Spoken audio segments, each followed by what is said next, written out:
Hello everyone. परीक्षा मंथन series में आगे बढ़ेंगे और विधिक परिदृश्य देखेंगे इस वीडियो के अंदर। और जहाँ तक भी होगा 1 घंटे की रिकॉर्डिंग मैं करूँगा, जहाँ तक कवर हो जाएगा वहाँ तक हम इसको लेकर आगे चलेंगे। आइए हम पहला अपना टॉपिक देख लेते हैं, न्यायिक मौखिक टिप्पणियाँ और न्यायालयों की संस्थागत सीमाएं।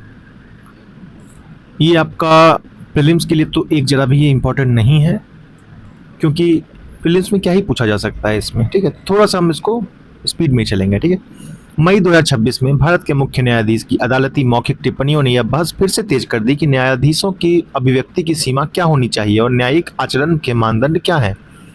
वस्तुतः अदालतें अक्सर वकीलों के तर्क को परखने और कानूनी स्थिति स्पष्ट करने के लिए मौखिक टिप्पणियां करती हैं, लेकिन जब ये टिप्पणियां विवादास्पद हो जाती हैं तो न्यायाधीश के निजी विचार और अदालत के अंतिम कानूनी फैसले के बीच के अंतर पर गंभीर सवाल उठते हैं।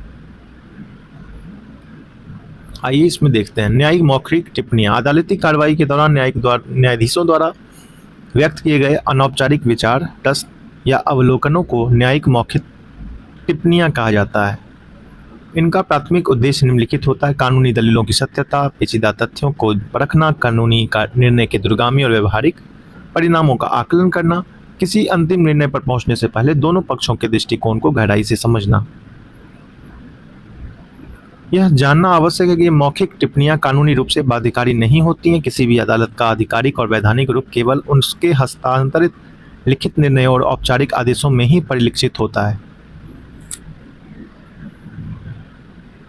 इस महत्वपूर्ण विधिक अंतर को सर्वोच्च न्यायालय ने मुख्य चुनाव आयुक्त बनाम M.R. विजयभास्कर 2021 का ऐतिहासिक मामले में पूरी स्पष्टता के साथ प्रतिपादित किया था।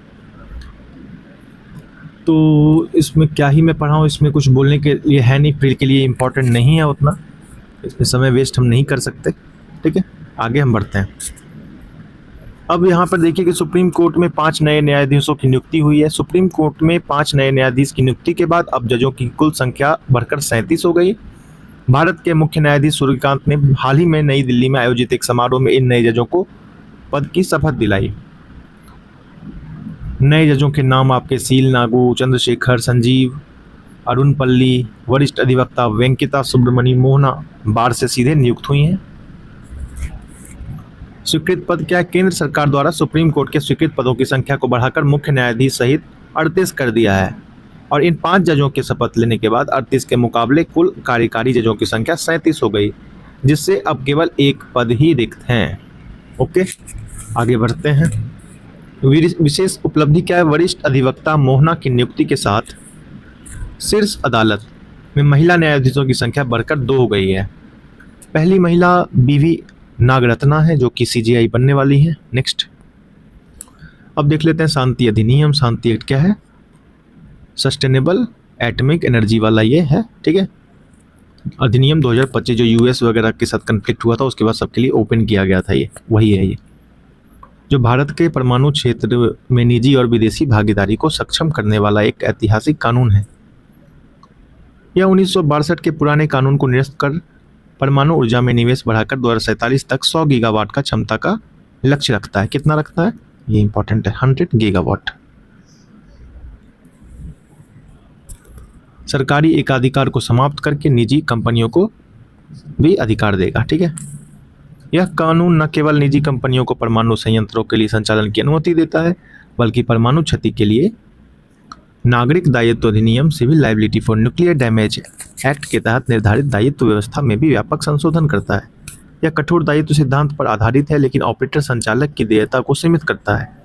परमाणु दुर्घटना होने पर ऑपरेटर के लिए देयता छोटे संयंत्रों के लिए 100 करोड़ रुपए और बड़े संयंत्रों के लिए 3000 करोड़ रुपए तक सीमित है।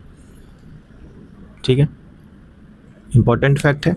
यह अधिनियम 2010 के कानून के विपरीत अब आपूर्तिकर्ताओं सप्लायर्स को दुर्घटना की स्थिति में मुकदमेबाजी से छूट प्रदान करता है, जिससे विदेशी निवेश को बढ़ावा मिलने की उम्मीद है। यह परमाणु ऊर्जा नियामक बोर्ड AERB को एक वैधानिक दर्जा प्रदान करता है। हालांकि इसके सदस्यों के चयन की प्रक्रिया परमाणु ऊर्जा आयोग द्वारा की जाती है। इसका मुख्य उद्देश्य 2047 तक 100 गीगावाट हमने पढ़ लिया। ठीक है, ऊर्जा सुरक्षा बढ़ाना, नेट जीरो लक्ष्य को प्राप्त करना। इस अधिनियम के तहत छोटे संयंत्रों के लिए ऑपरेटर की अधिकतम देनदारी 100 करोड़, बड़े के लिए 3000 करोड़, 100 300 करोड़। ठीक है, 2047 याद रखेंगे। 100 गीगावाट याद रखेंगे, ठीक है। यूजीसी इक्विटी विनियम 2026, इससे हो हल्ला मचा हुआ है पूरे देश के अंदर। अभी आप देखोगे कि लोग इसका विरोध करने जंतर मंतर गए हुए हैं। हाल ही में भारत के सर्वोच्च न्यायालय ने यूजीसी संस्थानों में समानता को बढ़ावा देने संबंधी विनियम 2026 के क्रियान्वयन पर अंतरिम रोक लगा दी है कि अगले आदेश तक वर्ष 2012 के पूर्ववर्ती दिशा निर्देश लागू रहेंगे। साथ ही न्यायालय ने इस चिंता को व्यक्त किया है कि नए नियमों की भाषा अस्पष्ट है और इससे समाज में विभाजन की संभावना उत्पन्न हो सकती है। कि 13 जनवरी 2026 को यूजीसी ने देश भर के उच्च शिक्षा संस्थान में जाति आधारित भेदभाव को रोकने के लिए नए नियम अधिसूचित किए थे। इन नियमों के तहत प्रत्येक परिसरों में समानता समितियों का गठन अनिवार्य कर दिया गया। इनका पालन न करने पर संस्थान को डिग्री या कार्यक्रम प्रदान करने से रोकने जैसे दंड का सामना करना पड़ सकता है। यह मामला यूजीसी द्वारा 14 वर्ष पुराने समानता संबंधी ढांचे को अधिक कठोर और कानूनी रूप से बाध्यकारी, मतलब कि अगर कोई बस कंप्लेन बस कर देगा आपका, if a person belong to a general category, इसके ऊपर अगर शायद ओबीसी भी इसमें इंक्लूडेड, SC ST हैं, अगर सिर्फ ये बोल दे कि इसने मेरे साथ ये मुझे मतलब मैं जाति सूचक शब्द का इस्तेमाल किया, तो इसका जीना हराम हो सकता है इससे। ये बोला हो या ना बोला हो डजेंट मैटर। तो ये बिल्कुल भी सही चीज़ नहीं है और ये होना भी नहीं चाहिए। किसी का अधिकार देने का मतलब ये नहीं होता है कि आप सामने वाले का अधिकार छीन लोगे। कोई अगर छोटा व्यक्ति है, ठीक है, और एक लंबा व्यक्ति है, ठीक है, मान लो ये लंबा व्यक्ति, अब इसको यहाँ तक लाना है, आपको यहाँ तक लाना है, तो आप इसको एक टूल दोगे ना कि इसका पैर काट दोगे। ये सोचने वाली बात है, ठीक है। आगे बढ़ते हैं। 2026 के दिशा निर्देशों की प्रमुख विशेषताएं, ठीक है, ये सब आपने पढ़ रखा होगा। शिकायत मिलने के 24 घंटे के भीतर प्रारंभिक प्रतिक्रिया, 15 दिनों में विस्तृत जांच पूरी करने का प्रावधान किया है। मान्यता रद्द कर देगा जो भी संस्थान इसको नहीं करेगा। संस्थान प्रमुख को व्यक्तिगत रूप से सुनिश्चित करने की जिम्मेदारी दी गई है कि परिसर भेदभाव मुक्त रहे। 24/7 इक्विटी हेल्पलाइन, एक ऑनलाइन पोर्टल का संचालन अनिवार्य किया गया। ये सब बकवास इस देश में चलता रहा है। रेप हो जाता है इस देश में, वहाँ तो यहाँ सज़ा मिलता ही नहीं है। ये आपको सच में लगता है कि मतलब ये लोग इतना इसमें सटीक खड़े उतर पाएंगे? जब खड़ा उतरना नहीं है तो फालतू का अपना कॉम्प्लेक्स क्यों बना रहे हो कानून को? अननेसेसरी किसी भी चीज़ को हवा देना उतना एक हद तक ही सही रहता है। नियमों की आवश्यकता के जाति आधारित भेदभाव, छात्र आत्महत्याओं की गंभीर समस्या से निपटना, वित्तीय न्याय और छात्रवृत्तियों की समय पर उपलब्धता। बात ये नहीं था, बात था कि बीजेपी को थोड़ा सा इनको लेबल कर दिया था अपर कास्ट की पार्टी के तौर पे। अब इनको भी थोड़ा सा तमगा चाहिए था कि भाई हम भी SC ST वाले नेता बने, क्योंकि सबको वोट चाहिए। मेन ये वोट बैंक पॉलिटिक्स है, इसका इक्विटी से, इक्वालिटी से कोई लेना देना नहीं है, ठीक है। वोट बैंक पॉलिटिक्स है। जितना ये लोग तमाशा कर रहे हैं अपने जाल में, उतना ज़्यादा ये फंस चुके हैं दोनों तरीके से। अब हटाओगे तब भी नुकसान, नहीं हटाओगे तब भी नुकसान। नुकसान तो हो के रहेगा आपका, क्योंकि जिस मानसिकता से आपने इसको लाया था वो आपके ऊपर उल्टा पड़ चुका है। तो यहाँ पे इसके कुछ दिए हुए हैं, उतना डिटेल में नहीं जाएंगे जब तक ये जो है आपका सुप्रीम कोर्ट से इसको हरी झंडी ना मिल जाए। इसका कोई मतलब नहीं है, ठीक है। और ये मुझे नहीं लगता कि कोई एग्जाम में ये पूछेगा, क्योंकि हर जगह बीजेपी की गवर्नमेंट है, ये पूछकर गलती नहीं करेगा कोई भी। रोजगार एवं आजीविका गारंटी मिशन VB रामजी विकसित भारत, ठीक है। डबल G का बस मतलब रख लीजिए, कभी आपको एग्जाम में पूछ सकता है। गारंटी इसका होता है मतलब, एक G का मतलब होता है ग्रामीण, ठीक है। गारंटी फॉर रोजगार एंड आजीविका मिशन ग्रामीण, VB G Ramji, G for guarantee, G for ग्रामीण, दैट्स इट। राष्ट्रपति ने 21 दिसंबर 2025 को विकसित भारत रोजगार एवं आजीविका के लिए guarantee mission VB G Ramji विधेयक 2025 को स्वीकृति प्रदान की थी, जो ग्रामीण रोजगार नीति में एक महत्वपूर्ण बदलाव है।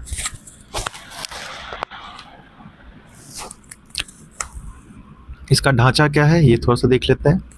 मनरेगा को 2005 में लाया गया था, किंतु ग्रामीण भारत अब रूपांतरित हो रहा है। वर्ष 2011-12 में निर्धनता का स्तर 27.1 से घटकर 22-23 में 5.3% रह गया है। ये सारा डेटा फर्जी है साला। ग्रामीण आजीविका के अधिक विविधीकरण होने और डिजिटली तरीके से समेकित होने के साथ मनरेगा की व्यापक तथा मांग आधारित संरचना अब आज के गांव की वास्तविकता से पूरी तरह मेल नहीं खाती है।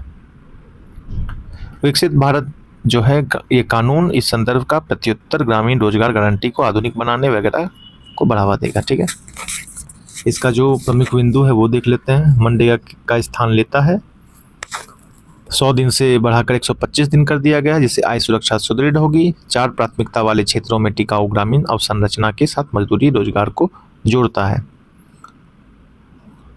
आगे और देख लेते हैं, इसमें और डिटेल इसमें दिया हुआ नहीं है। ठीक है, राष्ट्रीय खेल प्रशासन अधिनियम नेशनल स्पोर्ट्स गवर्नेंस एक्ट 2025 12 अगस्त 2025 को पारित एक ऐतिहासिक कानून है। यह राष्ट्रीय खेल संहिता का स्थान लेकर ओलंपिक चार्टर के अनुरूप खेल संघों विवाद समाधान एथलीट के कल्याण के लिए वैधानिक ढांचा प्रदान करता है। मुख्य प्रावधान है कि 1 जनवरी 2026 से लागू हो गए हैं। राष्ट्रीय खेल प्रशासन अधिनियम 2025 की मुख्य विशेषता है कि भारतीय खेल निकायों के कामकाज को विनियमित करना, उनमें पारदर्शिता लाना और खिलाड़ियों के कल्याण को सुनिश्चित करना। 15 इसके सदस्य होंगे। राष्ट्रीय खेल बोर्ड होगा, एक राष्ट्रीय खेल न्यायाधिकरण होगा। पूर्व मेरिट धारक खिलाड़ी शामिल होंगे विशेषज्ञता में। विवाद समाधान के लिए न्याय संगत तंत्र का प्रावधान है। नैतिकता या खेल निकायों के लिए आचार संहिता कोड ऑफ एथिक्स सुरक्षित खेल नीतियां अनिवार्य करता है। देखें और कितना बचा है हमारा। ओके, थोड़ा सा अच्छा है। सुप्रीम कोर्ट में का जो निर्णय है कुछ उसको देख लेते हैं। गृहिणियों के अवैतनिक श्रम और पारिवारिक योगदान को कानूनी मान्यता। सुप्रीम कोर्ट ने 11 जून 2026 को एक महत्वपूर्ण निर्णय में कहा, गृहिणी द्वारा परिवार को प्रदान की जाने वाली घरेलू देखभाल और सेवाओं की हानि, मोटर दुर्घटना मुआवजा मामलों में एक अलग और क्षतिपूर्ति योग्य मद है। न्यायमूर्ति संजय करोल और न्यायमूर्ति कोटेश्वर सिंह की पीठ ने ऐसे मामले में घरेलू सेवाओं को न्यूनतम मूल्य 30,000 रुपये प्रति माह निर्धारित किया है। यह फैसला गृहिणियों के अवैतनिक श्रम और पारिवारिक योगदान को कानूनी मान्यता देने की दिशा में एक महत्वपूर्ण कदम माना जा रहा है। सुप्रीम कोर्ट ने स्पष्ट किया कि गृहिणी का योगदान केवल घर के कामकाज तक सीमित नहीं होता, बल्कि यह पूरे परिवार के सामाजिक और आर्थिक ढांचे को मजबूत करने में महत्वपूर्ण भूमिका निभाती है। बच्चों की देखभाल, बुजुर्गों की सेवा, भोजन बनाना, घर की सफाई, घरेलू प्रबंधन, परिवार के सदस्यों की आवश्यकताओं का ध्यान रखना शामिल है। न्यायालय ने माना कि इन सेवाओं का आर्थिक मूल्य है और किसी दुर्घटना में गृहिणी की मृत्यु होने पर परिवार को इन सेवाओं के नुकसान की भरपाई मिलनी चाहिए। मुझे समझ में नहीं आया भाई, परिवार को दे रहे हो राइट या महिला को दे रहे हो। इच्छा मृत्यु को कर दिया पैसिव यूथनेसिया होता है। एक पैसिव यूथनेसिया होता है जिसमें सपोर्ट सिस्टम को, लाइफ सपोर्ट सिस्टम को रिमूव कर दिया जाता है। एक होता है कि एक्टिव यूथनेसिया, ये भारत में नहीं है। ठीक है, एक्टिव यूथनेसिया में क्या होता है, पहाड़ पे जाके धक्का मार देता है इसको। चलो, मैंने आपको बता दिया, उतना डिटेल में घुसने की जरूरत नहीं है। हरीश राणा जो है बस इतना ध्यान रखिए, 2013 में दुर्घटना हो गई थी। लिविंग विल होता है। कॉमन कॉज मामले में लिविंग विल को भी मान्यता दी। ठीक है, इसके तहत कोई भी व्यक्ति पहले से ही एक लिखित दस्तावेज तैयार कर सकता है। यदि भविष्य में वह कभी लाइलाज बीमारी से ग्रस्त हो जाता है और ठीक होने की कोई संभावना नहीं बचती तो उसे कृत्रिम जीवन रक्षक प्रणालियां ना दी जाएं।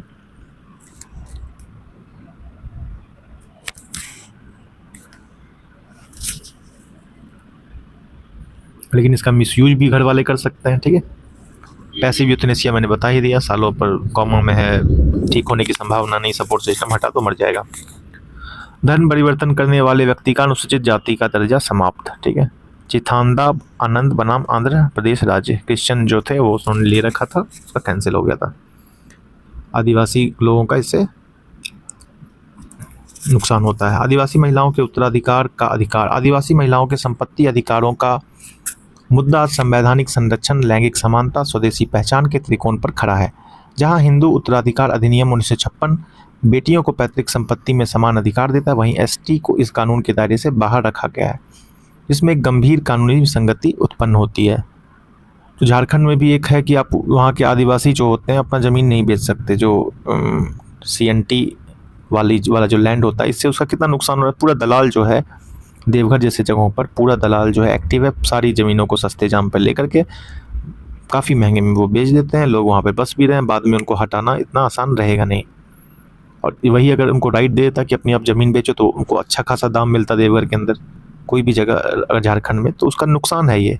आप उसको रोक नहीं रहे हो, आपको कोई बच्चा नहीं है कि आप उसके ज़मीन को बचाए हुए हो। सब कोई आज के डेट में ये है, ज़्यादातर लोग जो है क्रिश्चियनिटी अपना चुके हैं, जितने भी आदिवासी हैं झारखंड के, उनको मैनिपुलेट कर करके उनके सारे ज़मीनों पे ये कब्जा कर चुके हैं। ठीक है, हिंदूकरण का विवाद।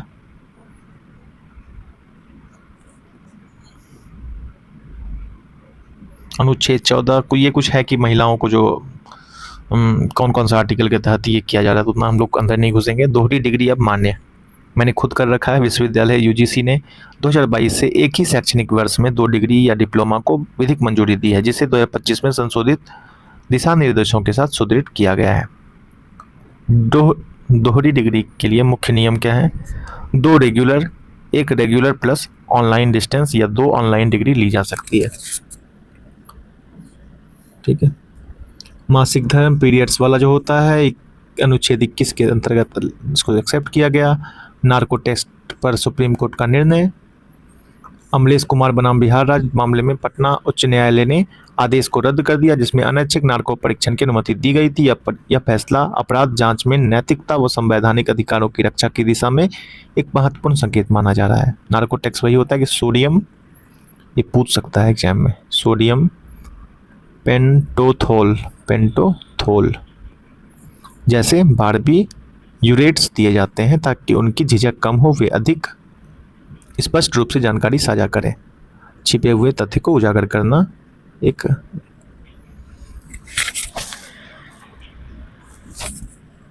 अब टिप्पणी देख लेते हैं। सबरीमाला मंदिर विवाद अभी चल रहा है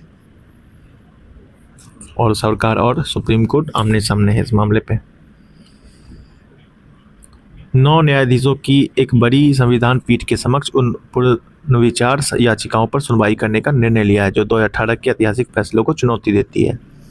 2018 में न्यायालय ने सभी आयु वर्ग की महिलाओं को मंदिर में प्रवेश की अनुमति दी थी, जिसके बाद केरल में व्यापक सामाजिक और राजनीतिक हलचल देखी गई।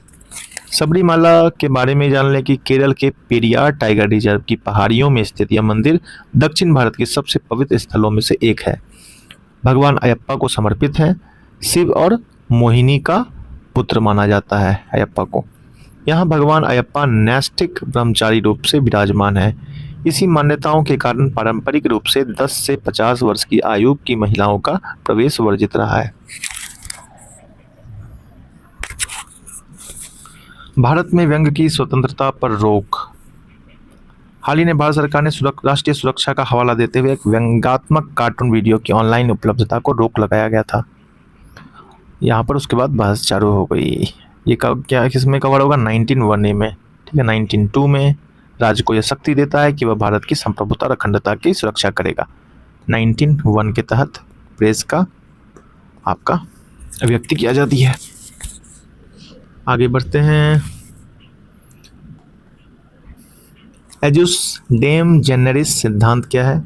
एजुस डेम जेनरिस शब्द की उत्पत्ति लैटिन भाषा से हुई, जिसका अर्थ है एक ही प्रकार या प्रकृति का। ब्लैक लॉ डिक्शनरी के अनुसार यह सिद्धांत कहता है कि जब विशिष्ट व्यक्तियों या वस्तुओं की सूची के बाद सामान्य शब्द आते हैं तो उन सामान्य शब्दों को केवल उन्हीं व्यक्तियों या वस्तुओं पर लागू माना जाता है जो सूचीबद्ध व्यक्तियों या वस्तुओं के सामान्य प्रकार हों। यदि किसी कानून में कार, ट्रक, मोटरसाइकिल, अन्य मोटर वाहन सूचीबद्ध हैं तो अन्य मोटर वाहन वाक्यांश का अर्थ केवल उन्हीं भूमि आधारित मोटर वाहनों से लगाया जाएगा जो स्पष्ट रूप से उल्लिखित वाहनों के समान हो, अर्थात विमान या नाव इस सामान्य शब्द के दायरे में नहीं आएंगे। इसका उद्देश्य क्या है कि कानूनों की व्याख्या को विधायी आशय के रूप बनाना है। सामान्य शब्दों को अत्यधिक व्यापक अर्थ, ये सब एग्जाम में नहीं पूछेगा, क्यों ही मैं डिस्कस कर रहा हूँ इसको, वेस्ट ऑफ टाइम है कर दिया मैंने। अमेजन की डंक रहित मधुमक्खियों को कानूनी अधिकार दिया। कहाँ दिया? 2025 में पेरू की नगर पालिका सातिपो द्वारा पारित ऐतिहासिक अध्यादेश के तहत अमेजन की डंक रहित मधुमक्खियों को कानूनी अधिकार प्रदान किए गए। वैश्विक रिकॉर्ड है क्योंकि दुनिया के पहले कीट है जिन्हें अस्तित्व और फलने फूलने का अधिकार जैसे कानूनी मान्यता मिली है। इसमें इनका डंक जो होता है अनुपस्थित होता है, निष्क्रिय होता है, जिससे मनुष्यों के लिए हानि रहित होती हैं। यह पृथ्वी पर पाई जाने वाली सबसे पुरानी मधुमक्खी प्रजातियों में से एक है, जिनका अस्तित्व लगभग 80 मिलियन वर्षों से डायनासोर के युग से है। यह उष्णकटिबंधीय ट्रॉपिकल एवरग्रीन होता है क्या, उष्णकटिबंधीय वनों में पाई जाती है, विशेषकर अमेजन वर्षा वन, हाँ रेन फॉरेस्ट में पाया जाता है। 170 प्रजाति है इनकी, 80% से अधिक वनस्पतियों के परागण में योगदान देती है और कॉफ़ी, कोको, एवोकाडो, ब्लूबेरी जैसी महत्वपूर्ण फसलों के लिए अनिवार्य है। ये आपका विधिक परिदृश्य हो गया। ठीक है, अब मैं साइंस वाला जो है ये इसमें रिकॉर्ड करूं या नहीं करूं, मैं सोच रहा हूं कितना है इसमें।